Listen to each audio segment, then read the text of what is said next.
O Conexão Ciência e Saúde está de volta. Neste bloco, nós vamos falar sobre vigilância, prevenção e controle do Aedes aegypti. E neste programa, nós estamos conversando com a professora entomologista da Universidade Federal do Sergipe, Roseli Lacorte dos Santos. Professora, há diferença entre vigilância e controle? Qual o equívoco de se fomentar o controle do mosquito a partir de soluções domésticas? Eu acho que você, Helder, está fazendo essa pergunta por causa do uso de armadilhas, né? É verdade. Então, a vigilância é uma atividade que a gente realiza como monitoramento de uma situação.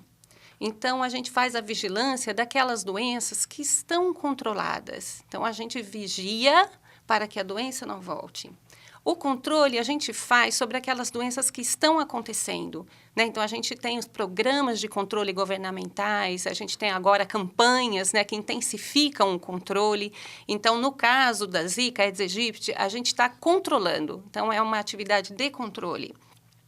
As armadilhas, que seria isso que você deve ter chamado de soluções domésticas, existem algumas aí que estão aparecendo, né, na WhatsApp, na internet. Mas, assim, as armadilhas são uma estratégia que a gente usa como vigilância. Então, existem armadilhas que a gente usa para coletar os ovos. Então, elas são muito sensíveis. Então, se uma fêmea está no ambiente, ela usa aquela armadilha para colocar os ovos. Então, ela é útil para a vigilância, mas ela não é útil para o controle. Porque se já tem mosquitos aí voando, o controle já falhou. Então, ela não é útil para isso. E ela não elimina as fêmeas do ambiente. Então, ela atrai algumas fêmeas, mas as outras ficam. Então, essa não é uma estratégia boa. O uso de armadilha, ele não é recomendado para se controlar a Aedes aegypti. Então, se a pessoa pode usar uma armadilha, as armadilhas sempre usam água. Sempre são recipientes escuros que usam água e que, se a pessoa não controla aquilo com a frequência certa, ela vai virar um criadouro também. Aí, ao invés da gente estar do lado da solução, a gente vai passar para o lado do problema e ninguém quer isso. Hoje a população ela tem mais acesso a informações oficiais sobre o mosquito, as doenças transmitidas, além das formas corretas de prevenção e controle do vetor. Qual o problema de buscar informações não oficiais nesse sentido? Isso está acontecendo muito, né? Muita informação que chega de todas as partes. E o Ministério da Saúde, ele está mantendo muito atualizada toda a informação. O site é www.saude.gov.br. Então, se você quer saber quantos casos de Zika tem, de microcefalia, o que fazer, que tipo de repelente utilizar, as indicações estão todas no site do Ministério.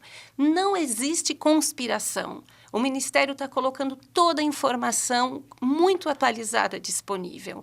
Então, não tenha dúvida, você olha lá e tire suas dúvidas. O que acontece com essas informações não oficiais? Então, existem sugestões de inseticida, sugestão de repelente, informação de microcefalia depois que a criança nasceu, da pessoa desenvolver microcefalia. Então, assim, essas informações levam as pessoas a tomar atitudes que podem não ser corretas. Então, você pode usar uma fórmula para repelente, por exemplo, que só funciona na hora. Aí você acha que está protegido e não está. Então, o mosquito não te pica naquela hora, mas meia hora depois ele está picando. Então, esse é o problema. É a gente usar substâncias, por exemplo, que não estão registradas na Anvisa. E elas podem ser tóxicas, elas podem não ser seguras e podem não funcionar como as pessoas estão dizendo que elas funcionam. Por que o sangue é tão necessário nesse processo da maturação dos ovos do mosquito? Isso é interessante, porque o mosquito ele é um parasito. Então, os parasitos eles têm uma relação metabólica com o seu hospedeiro. Então, ele precisa de elementos do hospedeiro que ele não produz mais. Então, isso acontece com muita frequência com os parasitos. Então, o Aedes aegypti, a fêmea, precisa de elementos do sangue do hospedeiro que o corpo dela não produz mais. Então, só ela tendo aquela alimentação sanguínea é que o ovo dela vai se desenvolver. E olha só, a cada vez que ela se alimenta, ela pode dobrar o peso dela com o sangue. Então, ela suga cerca de 3 microlitros, que é o dobro do peso dela, e aí ela não consegue voar muito, Isso é interessante, porque se você levou uma picada embaixo da mesa, ela deve estar por ali. Então, com essa eu não me conformo também. Quando me picou, eu sei que ela está por ali, porque ela não vai voar muito, né? Essa é uma curiosidade com relação a ela, né? Esse dificuldade de voar muito depois de se alimentar. Aí você vai procurar estar ali cheia do seu sangue. Pesada. Pesada. Professora, há relatos que pesquisadores estão desenvolvendo uma vacina para combater o vírus da Zika e da dengue. É verdade que essas vacinas podem chegar ao mercado em curto prazo de tempo? São duas coisas diferentes aí, né? A da dengue, na verdade, não é curto prazo, porque ela já vários grupos no mundo estão tentando produzir uma vacina já há bastante tempo. E no Brasil, nesse momento, já existem vacinas sendo testadas na população humana, elas já estão em testes. Inclusive, já tem uma registrada. Então, a gente já tem um registro e em breve vai estar no mercado e outra que está sendo testada.